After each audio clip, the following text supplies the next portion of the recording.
Hello, my cookies. Welcome to Russell Cooks. Thanks so much for tuning in. Today, we have a French-Canadian delicacy called poutine, as in I'm not poutine that in my mouth, but I suggest you do. It is delicious. We got a few things to get through. There's a couple of techniques. It's a little bit more involved than you might think, but I think we can handle it. We got to make gravy from scratch without any drippings. We're going to be doing French fries at home. Then there's the cheese curds, which you might have to special order or find a local cheese shop, but I recommend. They're worth it. They make the dish what it is. First things first, let's gather all our ingredients. Now there's two main parts. There is the gravy, and then you have the potatoes. And then of course you're gonna need cheese curds, which I have right here. I have my 5-pound bag of cheese curds. These are cheddar cheese curds. Now for the gravy, doing a little bit of a cheat here. Now lamb gravy, that's like the premier. That's what you need to do. But no one wants to make lamb stock at home. I'm going to kind of fudge it a little bit. I'm going to add a little bit of lamb. I'm not even going to make my own chicken stock. I'm not even going to make my own beef stock. I'm going to use store-bought, but that's okay. I'm going to enhance it with some lamb, with a few other things. We're really going to make it completely flavorful. Now, why not just beef? I think beef tastes a little bit tinny, even if it's not in a tin. I always like to cut it with a little bit of chicken broth, chicken bone broth, chicken stock. All of it has so much more flavor, I think, than beef, but beef brings the beefiness. So you're going to need a little bit of thyme. You need a carrot, which I've already peeled, celery, onion, need butter, bay leaves, and about a half cup of flour. Going to be completely optional, but I'm going to be adding some ground lamb, which will give it even more flavor, even more depth. Now for the French fries, I'm going to be doing something a little bit different. I have some Yukon Gold potatoes here. I have about 3 pounds. I'm going to be pretty liberal trimming them. I want really nice batons, 1/4 inch by 1/4 inch length, irrelevant. So I got some really big Yukon Golds. Hopefully they work out. I also have canola oil peanuts best, but I'm allergic to peanuts. So you're going to need about 6 quarts. Also, I have a little bit of bacon fat. I'm going to put this in the oil. It's going to add a little bit of meatiness. Optional, you don't need it, but if you got it, let's use it. So now that we've gathered our ingredients, let's get started. I want to do the gravy first. It's easy to keep it hot and simmering. It can be too thick or too thin. Too thick, you got glop. No one wants that. Too thin, you got French fry soup. No one wants that. We have to be very particular here with the amount of flour we add. We also have to be particular with the temperature. The hotter it is, the looser it'll be. And the more it cools down, the gloppier it gets, if you will. French fries, my worry here is they're gonna have a lot of sticking. I'm not gonna be dropping my French fries into hot oil. I'm gonna be doing a cold oil. This kind of helps you manage it. When I was in the restaurant and we did French fries, so we blanch fried them at 275. And then when we fried them for the final fry, it was more 325, 350. I don't want to double fry these. That's a lot of work, especially for a home cook. So I'm doing a cold oil start. Let's see how it turns out. For my mirepoix, I'm going to be doing a carrot and a piece of celery. You want it as finely chopped as possible. If you're worried about chopping it so fine, you could always use a food processor or a box grater. I'm just going to do that with my carrot. This makes it easy.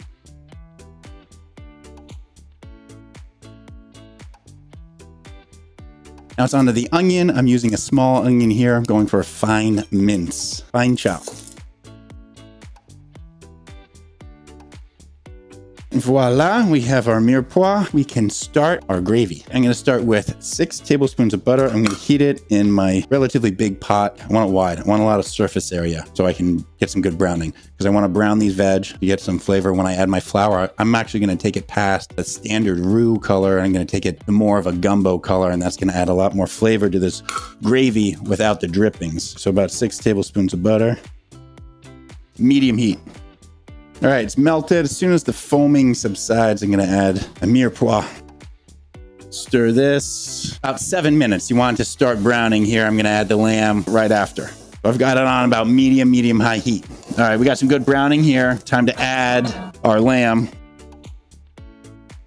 Now, I'm not going to get really good browning on the lamb. You can never really get great browning on ground meat, so you overcook it, essentially. I want to extract as much flavor into the broth as I can, so I'm just going to cook it until the pink is almost gone. I'm going to add my flour, get that brown, and then we can add our stocks.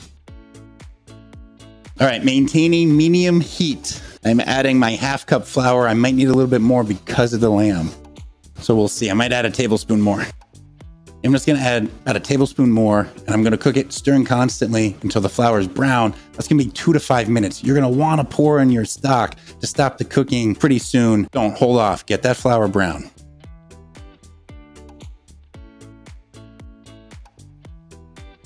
All right, we're starting to get brown. It looks like we're about good to go. That was probably 2 minutes. I'd say 2 to 5. It's time to add our stocks. You're supposed to whisk them in, but we'll see. The lamb's going to make it tricky.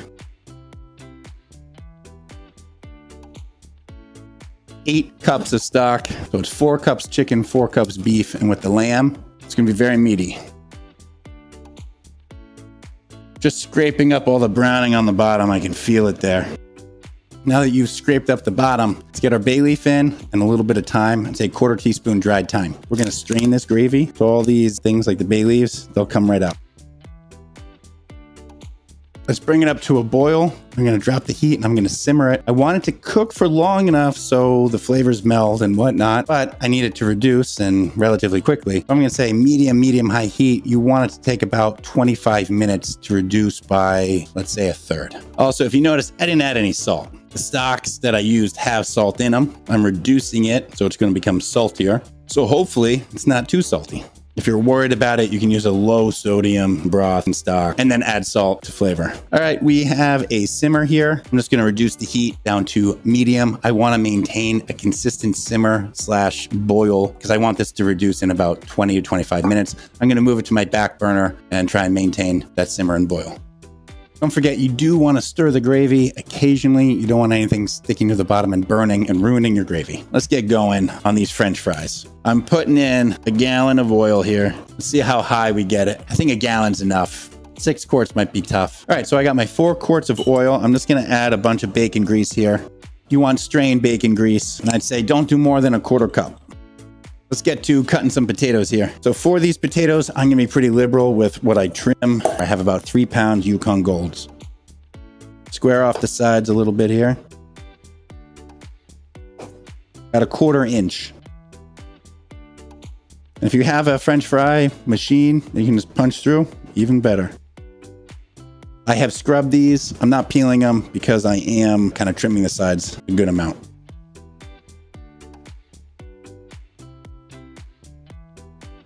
My oil is cold. I've stirred in my bacon fat. I'm now going to add my potatoes and I'm going to bring it up and I'm going to cook them for about 20 minutes without stirring them. Cold oil, I'm going to bring it up to temp on high heat. It's probably going to take about 5 minutes to come up the temperature that I want. Gravy's reduced nicely. I think I'm pretty close on the reduction. I'm going to strain it out, see how much I have, and then probably put it in a new pot to reduce it down. All right, our oil is bubbling and boiling now. So we're going to wait about 15 minutes for the potatoes to start to firm up, and then we're going to give them a stir. Don't touch them for 15 minutes. You don't want them to stick. Let's take a temperature. Let's see what it's at. Around 230. In the middle here, it's even less. So essentially, it's going to come up to the 300-degree mark by that time. All right, I'm just going to strain my gravy now. I might actually save this lamb rather than throw it away and just stir it into a little bit of tomato sauce and make a quick ragu. All right, here we go. Let's check out this gravy we got here. I think it's a good color.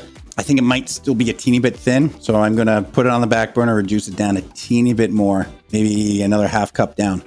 It's been 15 minutes. I am going to give these French fries a little bit of a stir. I'm going to be careful not to spill the oil. They have loosened up teeny bit on the bottom, right in the middle. And we got some browning. These are the ones that really stuck to the bottom. That's okay. We got really good browning. And if 1 or 2 stick and get burnt, check it out of there. So we got to let these cook completely through. That's going to take another 5 to 10 minutes. And just so people get the reference, golden brown is the color of my cutting board. It's not yellow. It's not gold. This is golden brown. All right, I'm going to take one out, this one here. I'm just going to test it for doneness. I want it fluffy in the middle, crispy on the outside. Also, cold start. The French fries absorb less oil than if you did the traditional method.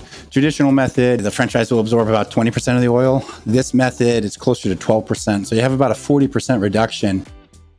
Pillowy on the inside, not as crunchy on the outside as I'd like. We got a few more minutes here. It's time to take the fries out. Should be crispy on the outside, soft and pillowy on the inside. I'm going to transfer them to a bowl lined with paper towels that'll absorb the oil. Oh, we got to go straight into this. And I hope our gravy's good. Let's get our cheese curds. Let's see how this gravy is. I'm just going to season with a little bit of salt. Probably put in a ½ teaspoon kosher salt to start. I think it needs a little bit more. Another ½ teaspoon kosher salt. I hope the gravy's thick enough. Let's do it. Let's melt those cheese curds.